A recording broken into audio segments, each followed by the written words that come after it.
Bienvenidos y bienvenidas a la nueva temporada de su programa Arsenal Terapéutico, todo sobre los medicamentos, un programa único en su tipo.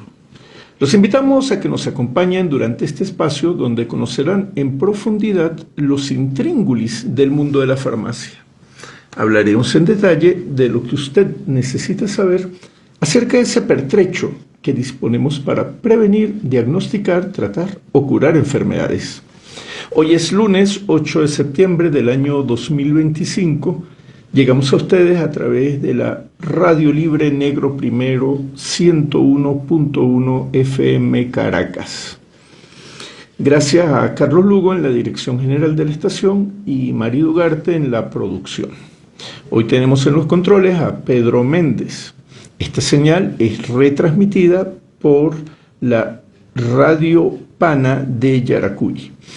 Les habla este soldado Eduardo Samán, productor nacional independiente número 23.477 y certificado de locución 43.747.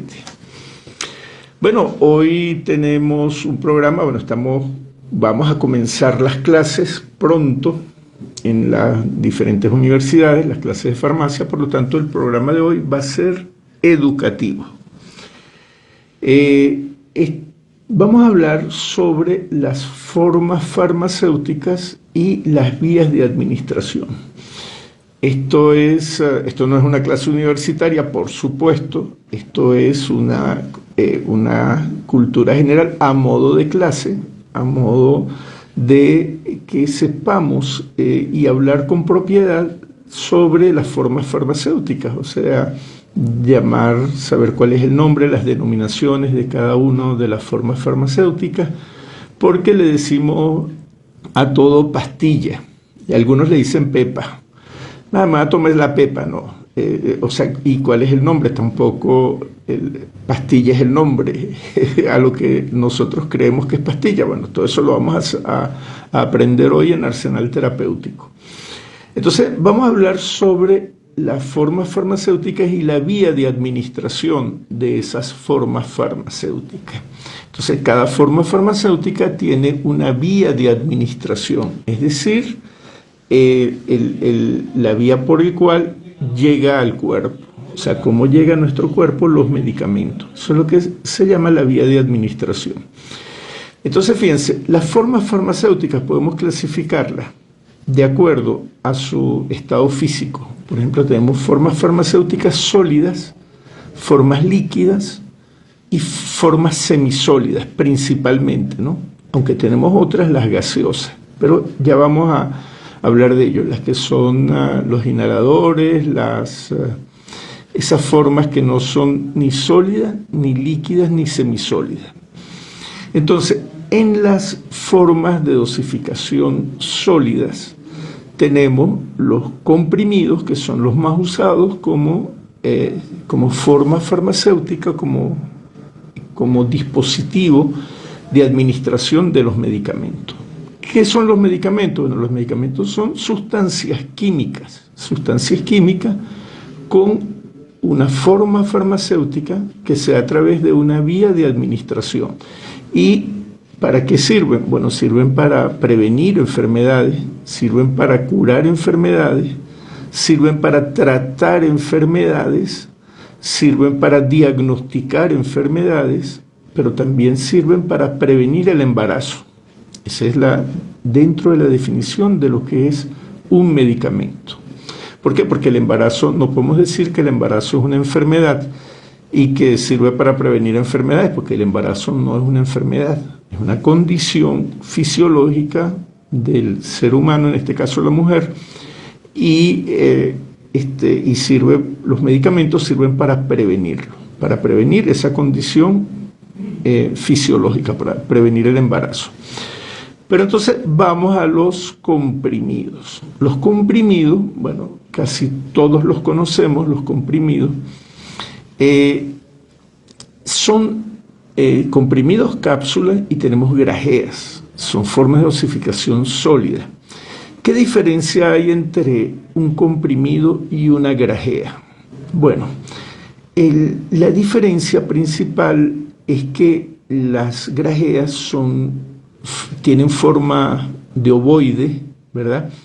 Generalmente son lisas, brillantes, tienen colores brillantes, lisas, son así como resbaladizas las grajeas.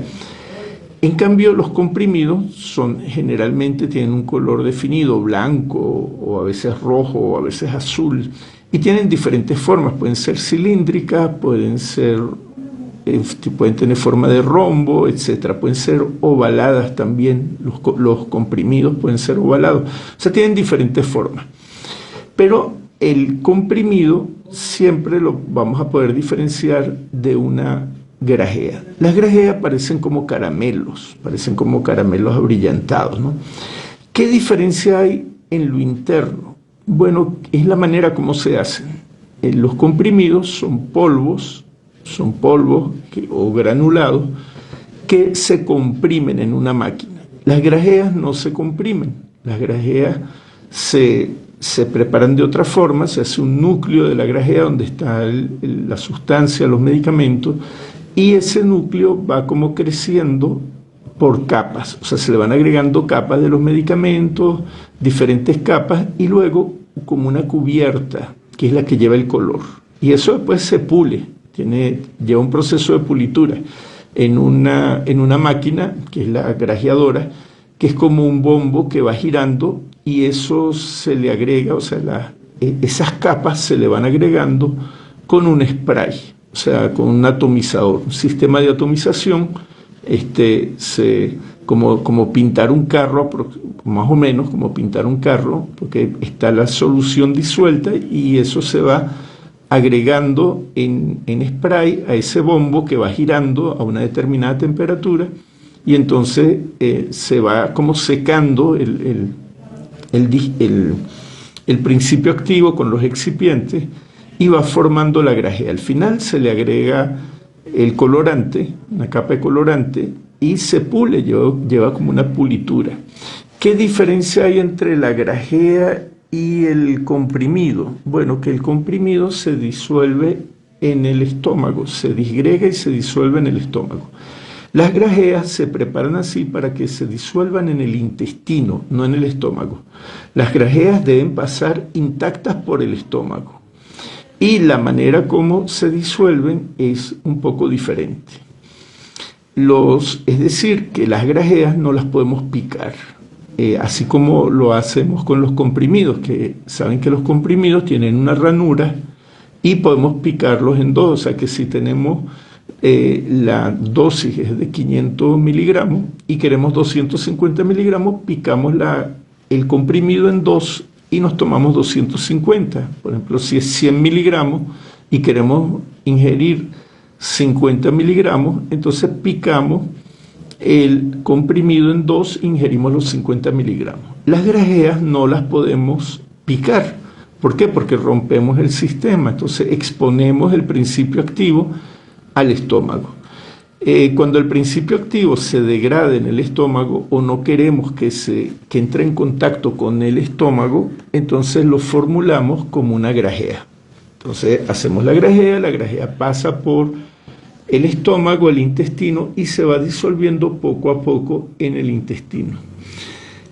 Los comprimidos, porque hacer grajeas es difícil, no es tan fácil, es casi un arte, ¿no? Hacer la grajea, porque hay que hacer un núcleo, ese núcleo luego con un atomizador, hay que ir agregándole capa por capa, eso parecen unos dandis. ¿Recuerdan los caramelos dandy que venían? Bueno, esos son grajeas, esa forma es la forma de una grajea. Entonces, claro, son difíciles de hacer, es más costoso hacerlo. Entonces lo que idearon fue agarrar el comprimido y ponerle una cubierta, un polímero, una cubierta que lo protege del ácido gástrico. Entonces ese comprimido pasa, que viene recubierto, pasa por el estómago, no se disgrega dentro del estómago, ni se disuelve en el estómago, sino que va al intestino, y es ahí, por el pH del intestino, que es menos ácido que el estómago, entonces ahí la cubierta se disuelve en ese pH y se va liberando, se disgrega el comprimido y se va liberando. Esa es la idea de ponerle una cubierta al comprimido. Pues ustedes pueden ver los comprimidos que también se pueden llamar tabletas. La palabra tableta y comprimido son sinónimos, o sea, se pueden usar de forma indistinta. En cambio, grajea no. Las grajeas son diferentes a los comprimidos o tabletas. Entonces tenemos que referirnos, tenemos que ser precisos en el lenguaje. Cuando vamos a ingerir una grajea, entonces decimos, bueno, la grajea es diferente al comprimido. Ya saben que la grajea no se puede picar en dos. ¿Por qué? Porque se rompe el sistema.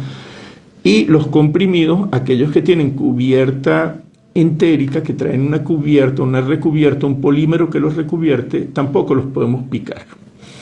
Pero ¿qué es lo que pasa? Muchos dirán, cónchale, entonces estoy metiendo la pata y porque a veces el doctor me dice, bueno, mira, aquí está el comprimido y si quieres la mitad de la dosis lo pica. Y si ustedes leen en la caja, ahí dicen comprimidos recubiertos, o sea que tiene cubierta, o sea que no lo puedo picar. Fíjense qué pasó durante el proceso de regulación de los medicamentos. Cuando había regulación, los medicamentos tenían un precio de venta al público y estaba regulado el precio. Entonces, como estaba regulado, por ejemplo, acetaminofén de 500 miligramos, entonces si le agregaban una cubierta al acetaminofén, ya eso no entraba dentro de la regulación del precio. Entonces la primera evasión que se hizo de la regulación de precio fue sacar estas formas farmacéuticas con cubierta, pero esas cubiertas no cumplían la función de proteger el comprimido hasta llevarlo al intestino y disolverlo en el intestino, sino era una cubierta, un polisacárido, un polímero, y se disolvía igual en el estómago. Entonces ahí daba lo mismo picarlo o no picarlo, a pesar de tener cubierta, pero esa cubierta lo que estaba era cumpliendo la función de evadir la regulación del precio. Por eso es que se aplicaba la cubierta. Entonces la mayoría de las empresas evadió la regulación a través de ese truco, ¿no? Entre comillas. Entonces la mayoría de los comprimidos que nosotros vemos en el mercado dicen con cubierta, o sea, vienen recubiertos, comprimidos recubiertos. Pero generalmente ese recubrimiento no es resistente a los ácidos gástricos. Generalmente ese recubrimiento se disuelve igual, es como si no lo tuviese. Entonces se lo pusieron es para diferenciarlos y poder evadir la regulación. La autoridad sanitaria permitió eso porque, bueno, siempre con el chantaje de que voy a desaparecer los medicamentos, no va a haber medicamentos, el tema de también no actualizar la regulación, porque si se va a ejercer una regulación, tiene que ejercerse bien. Entonces, si tú regulas algo, tienes que mantener esa regulación actualizada. No puedes permitir que se te desactualice porque, bueno, juegas contra la regulación. Bueno, yo sé que ahora hay mucha gente, incluyendo muchos economistas de izquierda, y gente neoliberal, que está en contra de la regulación de los precios de las cosas. Los medicamentos son formas farmacéuticas, son bienes sociales, no es cualquier bien. Sustituirlo, está en la capacidad de sustituirlo, está en la capacidad de cambiarlo, ¿no? O cualquier alimento, no tiene, sube el precio del pescado en Semana Santa, entonces, bueno, no como pescado, pues como otra cosa. Pero los medicamentos no, porque los medicamentos, un médico te prescribe un medicamento y la gente tiene que comprar ese medicamento.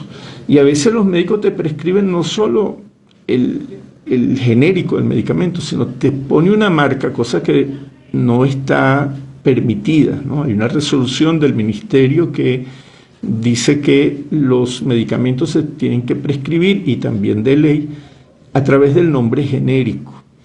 La ley dice que, bueno, que opcionalmente pueden agregar marcas, etcétera. Pero hay médicos que ponen la marca y le advierten al paciente y le dicen, tienes que comprar este de esta marca, no puedes sustituirlo por el genérico, ni siquiera por el genérico. Entonces, mucho menos las personas pueden tener la capacidad de decir, bueno, me dieron un antibiótico, entonces, bueno, el antibiótico es demasiado caro, etcétera, y hay otro antibiótico. La gente no está en la capacidad de hacer eso, de poder sustituir, por ejemplo, un antibiótico. Porque no sabe cuál es el espectro del antibiótico, porque hay muchos antibióticos que tienen el mismo espectro y podrían sustituirse, pero la persona, el paciente, no está en las condiciones de sustituirlo. Entonces lo puede sustituir, bueno, legalmente lo sustituye el médico, pero el farmacéutico podría sustituirlo, o sea, tiene el conocimiento para sustituirlo. Bueno, hay toda una polémica en relación a eso, de que no lo puede sustituir porque no conoce la historia completa del paciente, etcétera. Entonces, bueno, debería entrar en contacto con el médico y debería discutir la posible sustitución del medicamento cuando no existe. Porque fíjense que el tema es que si el medicamento existe, si es accesible, si el paciente lo puede comprar, no hay ningún problema. Pero a veces prescriben medicamentos que no existen, no están en el mercado, y se empeñan que tiene que ser ese, pues, y entonces no quieren discutir, los médicos no quieren discutir con el farmacéutico, ni siquiera quieren discutir, pues. Entonces ellos son así como dioses. Y dicen, bueno, esto lo mandé yo y yo soy el médico y yo, no, pero entonces prefieren que la persona, el paciente, no tenga el tratamiento. Bueno, eso es una discusión que la podemos dar en otra oportunidad, una discusión muy amplia y muy polémica. A lo mejor podemos invitar médicos y farmacéuticos a discutir en el programa, ¿no? Si se deben sustituir, no se deben sustituir. Eso va en las legislaciones de cada país también. Entonces, bueno, decíamos las formas farmacéuticas, los comprimidos y las grajeas. Las grajeas son esas formas ovaladas,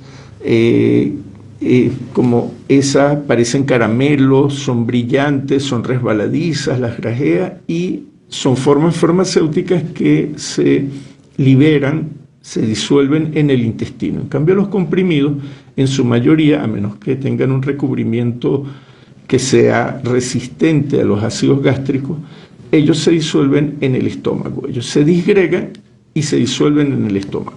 Pero fíjense, no todos los comprimidos se tragan.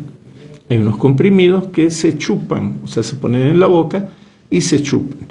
Eso es lo que se llaman las pastillas. O sea, las pastillas son comprimidos que son masticables o para chupar, o sea, que se mantienen en la boca, no se tragan. Generalmente son más grandes que los comprimidos normales que se tragan. Y bueno, y estos son para ciertas afecciones en la cavidad bucal. Se usan estos medicamentos, generalmente son de acción local, estos medicamentos que se chupan o se mastican. En cambio, los que se tragan son de acción sistémica, o sea que el principio activo se disuelve, se absorbe y va a la sangre. Y entonces en la sangre circula por todo el cuerpo. Entonces, fíjense, hay otros comprimidos que se ponen debajo de la lengua, ¿no? Son comprimidos sublinguales. ¿Por qué debajo de la lengua? Porque esa cavidad bucal es muy vascularizada, o sea, es una mucosa que por donde hay absorción, o sea, cuando uno empieza a comer, desde ese momento empieza la digestión y empieza la absorción. Entonces a veces nosotros decimos, bueno, un enjuague bucal tiene sustancias que se absorben en la boca. Parte de la pasta de dientes que usamos tiene componentes que se absorben en la boca. Y bueno, fíjense que la vía de absorción es tan rápida que estos medicamentos que son para tratar la angina de pecho, etcétera, que se requiere una pronta absorción porque la persona está sufriendo un infarto o va a sufrir un infarto, son comprimidos que se disuelven muy rápido y se ponen debajo de la lengua. ¿Por qué? Porque se absorbe más rápido desde la boca que en el estómago, o sea que tragando el comprimido. Entonces son generalmente comprimidos más pequeños, estos comprimidos que son sublinguales. Entonces fíjense que tenemos diferentes tipos de comprimidos. Tenemos las grajeas, son formas de dosificación sólida, y un comprimido puede pesar hasta 1 gramo, ya hasta 1 gramo o un poquitico más de 1 gramo, ya es un comprimido que es muy difícil de tragar, o sea, ya es demasiado grande. Entonces, ¿qué pasa si queremos administrar más de 1 gramo? Entonces, el medicamento se fabrica en sobres, en polvos o granulados que se ponen en un sobre, y entonces ahí se tiene que disolver o suspender en agua y tomar. ¿Por qué? Porque ya la dosis es tan grande que ya no puede tragarse, porque sería un comprimido demasiado grande o una cápsula demasiado grande. Entonces, las formas de dosificación también pueden ser polvo, o sea, en estado sólido. Esos polvos pueden ser granulados por polvo granulado, o sea, en un gránulo, o pueden ser polvo, una mezcla de polvo. Entonces, ¿cuándo se dispensa a través de un polvo? Bueno, cuando la dosis es muy grande. Cuando ustedes ven, el medicamento tiene 1,5 gramos, 2 gramos. O sea, la dosis es de 2 gramos. Tiene que tomar 2 gramos la persona. Entonces ya no puede hacerse un comprimido o una cápsula de 2 gramos, porque sería demasiado grande y muy difícil de tragar. Hay gente que tiene dificultad para tragar incluso comprimidos pequeños, pues porque quizás no ha aprendido a tragarlo o bueno, no le gusta. Entonces, bueno, esta forma de dosificación en polvo es la alternativa. Entonces, fíjense, quedarían las cápsulas. Las cápsulas son formas de dosificación sólida. La cápsula es una cápsula, como ustedes la ven, la pueden abrir, tiene 2 partes, un cuerpo y una tapa. Y dentro tiene un polvo. Hay diferentes formas de llenar esas cápsulas. Dicen, bueno, ¿cómo se llena una cápsula? O sea, ¿cómo hacen para meter el polvo dentro de la cápsula? Y por otro lado, ¿qué es eso? ¿Qué es esa cápsula que a veces parecen como de plástico, ¿no? Pero eso es una cápsula de gelatina dura. Gelatina. Sí, la misma gelatina que consumimos. La gelatina como la que consumen los niños, consumimos en las fiestas, etc. Esa gelatina, la gelatina viene del cartílago de la vaca o del cerdo. O sea, esa parte cuando nosotros preparamos patas de cochino o de cerdo, o orejas de cerdo, etcétera, o huesos, agarramos el hueso y lo hervimos en una sopa, arriba se hace como una capa, ¿verdad? Una capa que flota arriba, y entonces, bueno, es una gelatina, se forma una gelatina. De ahí se saca la gelatina. La gelatina se saca de los cartílagos de los animales generalmente del cerdo o la vaca. Entonces, esta gelatina se purifica. Hay un dulce que se hace de esa gelatina que es el aliado, se hace mucho en el occidente del país. Con el tuétano del ganado o del cerdo, se extrae, se pone a hervir, se extrae esa gelatina. Es una proteína, la gelatina es una proteína. O sea, ¿que es bueno comer gelatina? Sí, es bueno. Lo que no es bueno es comer siempre gelatina. ¿Por qué? Porque es una proteína de baja calidad. Entonces necesitamos una proteína que tiene pocos aminoácidos esenciales, entonces no satisface los requerimientos de aminoácidos. Es una gelatina, es una fuente de aminoácidos, pero barata, o sea que no tiene variedad de aminoácidos esenciales. Es diferente, por ejemplo, a la carne roja, o por ejemplo al hígado. El hígado, que es una carne que tiene una alta una alta fuente de proteínas y de aminoácidos esenciales muy rica, ¿no? Entonces la gente no le gusta comer hígado, ¿no? Además el hígado tiene una cantidad de vitaminas de origen animal, porque las vitaminas las podemos obtener de las frutas, pero también de las carnes. Entonces el hígado es una carne que tiene un alto valor en proteínas y también en vitaminas. Por lo tanto, el hígado no hay que cocinarlo mucho, porque si ustedes lo cocinan demasiado, se les pone como una chancleta. Y después es difícil entonces el hígado es cuestión de costumbre. Que ustedes se acostumbran a comerlo así, bueno, les gusta. Es así, vuelta y vuelta en la plancha, pues. Y ya está, para mantener el valor de las vitaminas que tiene el hígado. Bueno, mira, ya casi son las 8:30. Nos toca una pausa musical, vamos a hacer una pequeña tregua aquí en Arsenal Terapéutico y vamos a escuchar a Rubén Blades con Tiburón.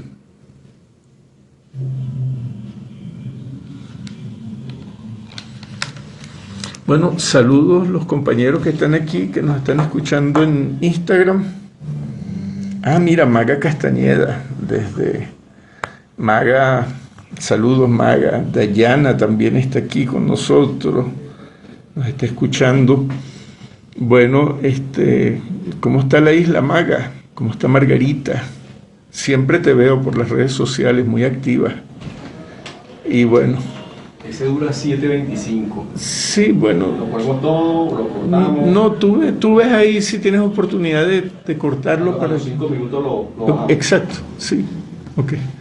Sí, que estamos escuchando a Rubén Blades, Tiburón, con el... bueno, a raíz de esto de los buques que tenemos ahí en la orilla, ¿no? Los tiburones esos que están ahí en la orilla.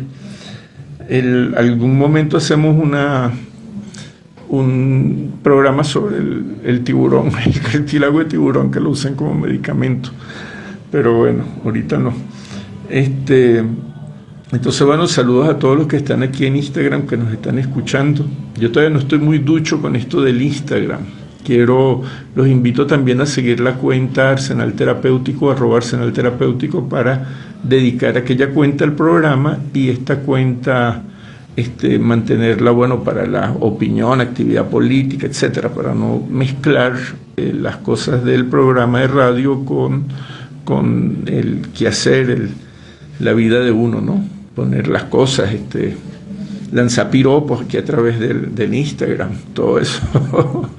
Bueno, vale, gracias en verdad por escucharnos y retomando el programa de radio después de muchos años, casi 8 años sin hacer el programa.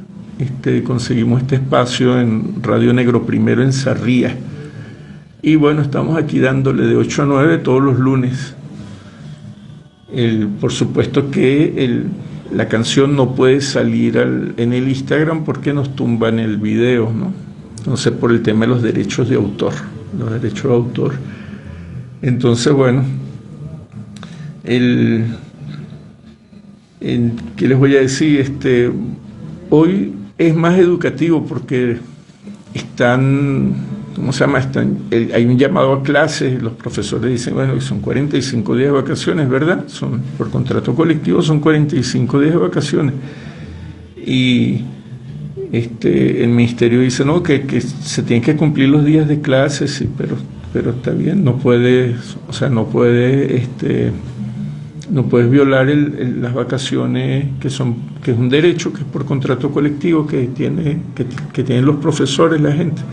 Bueno, pero yo creo que ya el bachillerato va a comenzar y bueno, la universidad, sí, en la universidad siempre se respetan esos 45 días de los profesores. Bueno, que si es por el salario, imagínate, más bien es un milagro que las universidades en Venezuela todavía estén funcionando, ¿no? Y que todavía tengan profesores. Verdad que hay bastante mística, ¿no?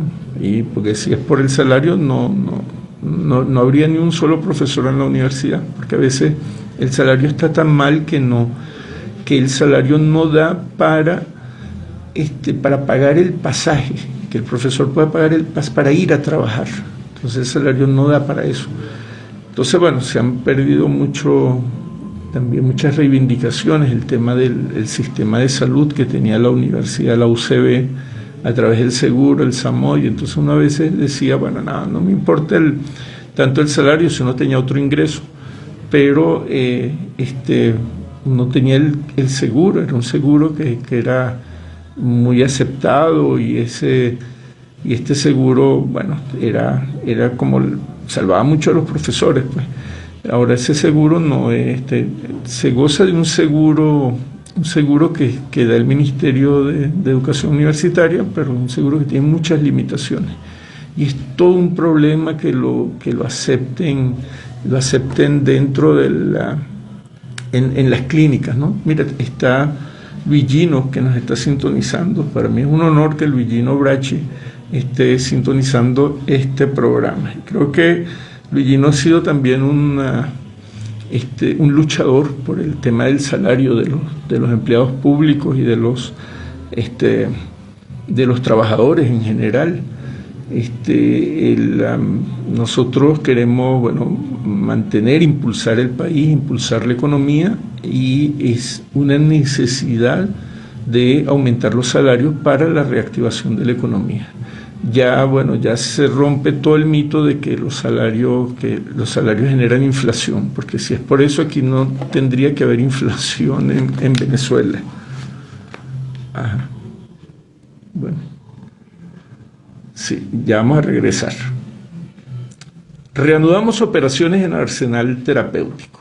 Estamos hablando sobre la forma farmacéutica. Les recuerdo a los que nos están escuchando que están sintonizando la Radio Libre Negro Primero 101.1 FM en Caracas, y les está hablando Eduardo Samán. Soy de profesión farmacéutico. Las formas farmacéuticas sólidas, que son las más comunes porque son muy cómodas para llevar, para portar, se puede llevar en el bolsillo, se puede llevar en la cartera, etcétera, para cumplir el régimen de dosificación. Entonces ahí tenemos los polvos que vienen en sobres, tenemos los comprimidos que vienen de diferentes formas, o sea, formas y tamaños. También hay unos que son masticables, que son las pastillas, lo que le decimos pastillas, son los comprimidos masticables.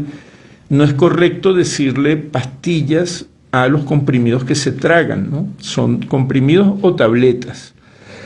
Las pastillas son los comprimidos que se mastican. En Estados Unidos le dicen, a esta forma farmacéutica le dicen píldoras. Entonces, generalmente la gente traduce eso y dice la píldora, ¿no? Pero la píldora no es una acepción que usemos mucho en Venezuela o en Latinoamérica, ¿no? Aquí le decimos tableta, comprimido. Las cápsulas, decíamos que se hacen de gelatina. En una gelatina que se le agrega un endurecedor. Eso se hace se prepara una solución de gelatina muy, muy viscosa, la misma gelatina que se come, ¿no? Esa gelatina, hay unos punzones, que son unos punzones de acero inoxidable que se sumergen en esa gelatina viscosa y luego se levantan y ellos escurren. Entonces, por la viscosidad que tiene la gelatina, crea como la cápsula. Eso se seca, eso lleva un producto que lo endurece y se seca, y entonces luego se corta, ¿no? Entonces las tapas tienen un diámetro ligeramente más grande que el cuerpo de la cápsula. Entonces, ¿cómo se llenan? Bueno, se pueden llenar a mano. Usted hace un montículo con el polvo que va a llenarlo, previamente calcula la mezcla y empieza a agarrar la cápsula, el cuerpo de la cápsula, con los dedos y uno empieza como a picotear, o sea, en sentido con la boca hacia abajo, empieza a picotear y eso se empieza a llenar. Es como si agarrara un pitillo y lo pusiera dentro de un polvo, ¿no? Y entonces usted ve como el polvo empieza a penetrar el pitillo, bueno, más o menos así. pero se hace con la cápsula hasta que se llena completamente y se tapa. Es una forma, cuando se quieren llenar pocas cápsulas a mano, se llama método del picoteo, porque asemeja mucho el picotear de la gallina, ¿no? Hay unas bandejas también donde si quieres llenar más cápsulas, por ejemplo, quieres llenar 100, 200 cápsulas de una vez, hay una bandeja que tiene unos orificios, ahí se coloca las cápsulas, el cuerpo de las cápsulas, o sea, se abre y el cuerpo de la cápsula se coloca ahí y luego con una espátula se pone el polvo encima de la bandeja y con una espátula, fíjense que la cápsula queda dentro del orificio, ¿no? Entonces cuando uno agrega el polvo y lo va ayudando con una espátula, entonces se empieza a llenar la cápsula. Entonces luego en otra bandeja se colocan las tapas de la cápsula y luego las dos bandejas, que ellas están milimétricamente calibradas, se cierran, las 200 o las 100 de una sola vez. Luego hay máquinas que hacen el llenado, que abren la cápsula, la llenan y la cierran, son máquinas automáticas, pueden llenar cerca de 30.000 cápsulas por hora. O sea, son máquinas muy rápidas que llenan cápsulas. Pero bueno, en este caso de la cápsula tienes un costo adicional, que es el costo de la cápsula vacía. Saben que eso se importa, eso es importado, o sea que nosotros no fabricamos la cápsula. Esta cápsula, bueno, hay de diferentes colores, ¿no? El color lo da un colorante inorgánico. Hay unas rojas, verdes, etcétera, negras, hay de diferentes colores, unas transparentes que se puede ver el interior. Hay unas cápsulas que tienen otros que a veces se ven y tiene un microgranulado, o sea, tiene un granulado de diferentes colores. ¿Qué significa eso? Eso significa que cada color de ese granulado se disuelve a una velocidad determinada. Entonces, por ejemplo, tiene granulados de 3 colores. Esas cápsulas que adentro, cuando tú las abres, tienes como unas pepitas pequeñas, pero que es un granulado. Entonces, el principio activo previamente se prepara. Entonces, por ejemplo, puede tener granulados amarillos, por decir algo, y granulados rojos. Entonces, a lo mejor los amarillos se disuelven muy rápido y los rojos tardan en disolverse. Entonces, cuando queremos tener formas de dosificación controlada, queremos que no se disuelva todo de una sola vez, porque si no se elimina de una sola vez también, y queremos mantener la concentración del principio activo en sangre por más tiempo. Entonces damos este tipo de formas, ¿no? Son formas de liberación controlada. Los comprimidos también hay unos de liberación prolongada. Entonces hay gente que en vez de tomar, por ejemplo, 2 comprimidos de 500 miligramos, se toma un solo comprimido que tiene 1000 miligramos, que tiene 1 gramo, pero que se va liberando todo el día. Entonces, en vez de tomar 2 al día, se toma uno al día. Y se va liberando poco a poco. Son formas de liberación. ¿Cómo se logra en el comprimido? Bueno, se comprime con una fuerza una parte del polvo y después se sigue comprimiendo como si fueran capas de sándwich. Entonces, unos con más fuerza, otros con menos fuerza. Entonces, el que tiene la compresión con menos fuerza se disuelve primero, se disgrega y se disuelve primero. Entonces, así puedes tener un sistema de liberación controlada, ¿no? Bueno, esto es casi el 80% de las formas farmacéuticas que nosotros consumimos vienen en sólido, o sea, comprimido, cápsulas, grajeas, ¿verdad? Las cápsulas pueden ser estas duras o pueden ser cápsulas blandas. Las cápsulas blandas también son de gelatina y son una gelatina que viene en una lámina blanda, y una máquina las llena con aceites. Cuando el principio activo es un aceite, no lo puedes poner dentro de una cápsula dura porque se derramaría el aceite, tampoco lo puedes comprimir. Entonces lo metes en una cápsula blanda. La cápsula blanda son 2 láminas de gelatina. Como el aceite no disuelve la gelatina, entonces eso puede permanecer perfectamente esas cápsulas blandas parecen gomitas, ¿no? Parecen gomitas, y esas cápsulas blandas luego es una máquina que funde, o sea, las láminas van fluyendo y la máquina va virtiendo el aceite y después va sellando, ¿no? Eso crea una pequeña rebarba que luego, con un proceso de agitación, ya se van frotando y se va limpiando, se va eliminando esa rebarba y parecen más bien como perlitas, ¿no? Son formas muy cómicas, pues son fáciles de deglutir esas cápsulas blandas. Generalmente adentro viene el aceite de pescado, por ejemplo, o todos los aceites que tienen mal sabor, etcétera, vienen en cápsulas blandas. Entonces es la forma de poder dosificar aceites a través de estas formas orales. Entonces, fíjense, los sólidos, que son principalmente esto, pero pues tenemos los líquidos.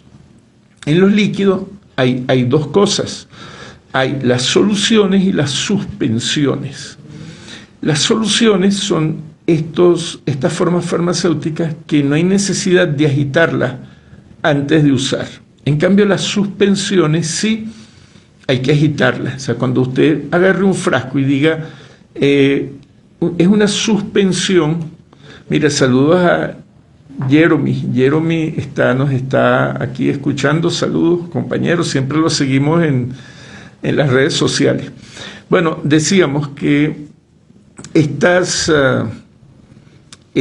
suspensiones es un líquido, pero el principio activo no está disuelto, está en suspensión, o sea, está en sólido. Está en sólido y con el pasar del tiempo, él se va sedimentando, o sea, él se va para el fondo del frasco. Entonces, cuando queremos ingerir una dosis, tenemos que agitarlo. Es importante la agitación para homogeneizar el principio activo, o sea, hacerlo homogéneo para poder tomar la dosis adecuada, porque si no, estaríamos tomando nada más una parte del líquido, entonces ahí no estaría completa la dosis, ¿no? Entonces, las suspensiones hay que agitarlas antes de usar. Por ejemplo, la leche magnesia es una suspensión, entonces hay que agitarla. Hay que agitarla, ¿por qué? Porque el hidróxido de magnesio, que es el principio activo de la leche magnesia, no es soluble en agua. Al no ser soluble, hay que dosificarlo en suspensión. Entonces, esas suspensiones, a veces hay antibióticos que se quieren dar en líquido. ¿Por qué? Porque, por ejemplo, para los niños en presentación pediátrica, prácticamente los niños no pueden tragar y dependiendo de la edad no pueden tragar.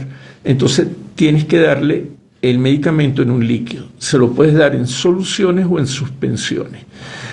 El tema de las soluciones es que si el principio activo puede sufrir metabolismo, o sea, puede sufrir degradación por estar en solución o se hidroliza, entonces no es práctico preparar una solución porque no podemos garantizar la estabilidad del principio activo a lo largo de la preparación, porque esa es una forma farmacéutica, se prepara y por lo menos está 2 años en la estantería, de 2 a 3 años está en estantería, y hay que garantizar que el último día de ese tenga las mismas propiedades, o sea, que no esté degradada. Entonces hay que garantizar la estabilidad. Entonces, si el principio activo no es estable en agua, entonces, o no es soluble en agua, entonces se da como suspensión. O sea, algunos antibióticos son polvos, se vende como polvo, y el momento de empezar a tomarlo, se prepara la suspensión, o sea, se le agrega agua. Generalmente el frasco tiene una flecha cerca de la etiqueta y dice hasta dónde hay que llenarlo de agua, y entonces ya el agente que hace la suspensión y todo está, pero en sólido. Entonces, como está en sólido, se garantiza la estabilidad del principio activo, que no se degrade. Entonces, la persona lo compra. Por ejemplo, los antibióticos infantiles casi todos vienen en polvos para suspender. O sea, viene el frasco, viene el polvo dentro del frasco y la persona en el momento de ingerirlo le agrega agua potable. No tiene que ser agua destilada ni nada, puede ser agua potable. El agua potable que tiene que estar, bueno, en condiciones de potabilidad, ¿no? Pero no tiene que ser agua destilada, pues porque una vez que se prepara la suspensión, esa suspensión se tiene que ingerir, por ejemplo, vamos a suponer que va a durar 5 días. A los 5 días, esa suspensión, bueno, se ingiere, está calculado para eso. Si el tratamiento se interrumpe o sobra por alguna, no debería sobrar, pero si usted tiene un antibiótico que fue una suspensión que usted preparó hace un mes eso no lo puede ingerir. ¿Por qué? Porque ya no está garantizada la estabilidad del principio activo, sobre todo si es antibiótico. Entonces, estas suspensiones, si usted no las usa o no las usa completamente, no puede guardarlas para usarlas después. Porque mucha gente prepara las suspensiones y no las usa por alguna razón, y al tiempo mira la fecha de vencimiento y dice, no, esto no está vencido, me lo puedo tomar porque no está vencido. No, la fecha no tiene nada que ver con eso, la fecha de vencimiento. Si usted preparó una suspensión, luego si no lo usó, ya tiene que descartarla, porque eso lo que dura son pocos días de preparado, o sea, los días suficientes para que sea el tratamiento. Si es una cucharadita 3 veces al día, porque es una preparación pediátrica, bueno, eso puede tener 60 mililitros, bueno, hasta que pase el tratamiento. Una vez que pase el tratamiento, que es de días, ¿verdad? Lo que queda hay que descartarlo, no puede guardarse. ¿Cómo hacemos? Porque como los medicamentos son tan caros, nos da como dolor botarlos, ¿no? Tampoco ahorita los medicamentos se pueden estar botando, tirando por el desagüe, pues hay todo un proceso de contaminación, ¿no? de las aguas por los medicamentos. Y bueno, esto es todo un tema que quisiera también hacer un programa de esto, de que si los medicamentos se pueden descartar, no se pueden descartar. En otros países hay sistemas de recolección de esas sustancias. Los medicamentos que no se usan se llevan a las farmacias y luego hay unas empresas que generalmente contratan las alcaldías que recogen eso y le dan una disposición adecuada, o sea, lo incineran si es que hay que incinerarlo, lo neutralizan, le dan un tratamiento antes de descartarlo. Los medicamentos no se pueden estar tirando tampoco al desagüe, porque contaminamos. Al final ese desagüe va a terminar en los ríos y al final termina esos medicamentos, muchos de ellos no se degradan, son persistentes, sustancias persistentes, y terminan contaminando la fauna. Y uno dice, bueno, ¿cómo hacemos con aquellos medicamentos? Porque los medicamentos se eliminan también por la orina, y la orina va al desagüe, y el desagüe termina en los ríos. Entonces, ¿cómo se hace? Bueno, sí, hay una contaminación tremenda, sobre todo el tema con los anticonceptivos, que son hormonas, son hormonas que son estables, son esteroides que son estables, y esos no se degradan con facilidad, las personas los ingieren. El consumo de anticonceptivos es muy alto en comparación con el consumo de otros medicamentos. ¿Por qué? Pues los medicamentos, por ejemplo, los antihipertensivos, tú para consumirlo tienes que ser hipertenso, pero para consumir un anticonceptivo no hay que estar enfermo. Es un medicamento para personas sanas. Entonces solamente, bueno, hay que ser mujer en edad fértil y no querer estar embarazada. Entonces el consumo es muy alto. Cuando yo era estudiante y estaba haciendo las pasantías, yo me sorprendía de la venta de anticonceptivos en las farmacias.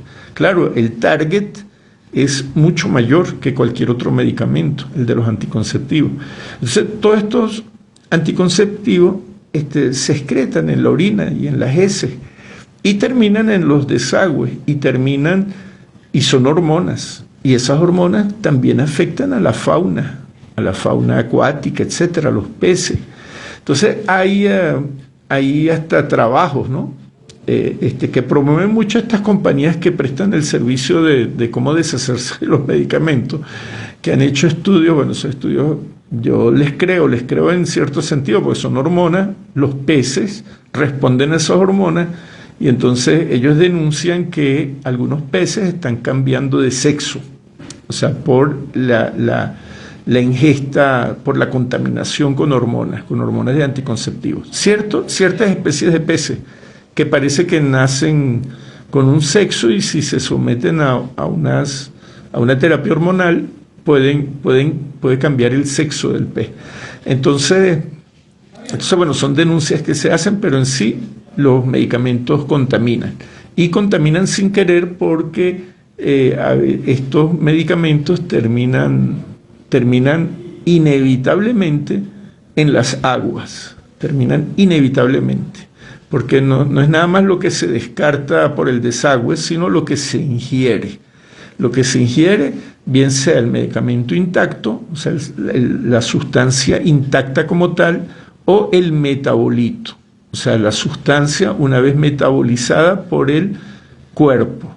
Entonces todo eso termina en las aguas. Y uno dice, bueno, no es la cantidad de que una persona excreta, sino son las miles de toneladas de medicamentos que circulan, que se venden y que consumen millones de personas, que por cierto el consumo es bastante alto. Entonces sí es preocupante esto de el tema de la contaminación con los medicamentos. Bueno, ya nos volvimos a desviar. Bueno, fíjense que ya casi nos queda muy poco tiempo en el programa, y apenas pudimos hablar de las formas, o medio hablar de las formas sólidas, y empezamos con las formas líquidas. ¿Ok? Faltaría hablar muchísimo de lo que los jarabes, los elixires. El lunes que viene vamos a hablar de eso, de los jarabes. ¿Qué son los jarabes? ¿De dónde viene esa palabra jarabe? Se la voy a dejar como una expectativa. Jarabe, ¿qué significa jarabe? ¿De qué idioma viene en el español? Les adelanto, viene del árabe, la palabra jarabe. Y la semana que viene les digo qué significa la palabra jarabe. Y la palabra elixir también viene del árabe. Son palabras españolas que tienen un origen árabe. Hay muchísimas palabras en el idioma español que tienen origen árabe, cerca del 20% de las palabras. Yo me sorprendí cuando me enteré de eso, que el 20% de las palabras en español tienen origen árabe. Claro, es por la conquista que hicieron los árabes a la península ibérica. Entonces, parte del español moderno, el castellano, tiene origen, viene del latín por un lado y por otro lado del árabe. Y sobre todo, bueno, que expresiones folclóricas y todo, árabes hay en España y en Latinoamérica también. Entonces, bueno, esa es otra conversación.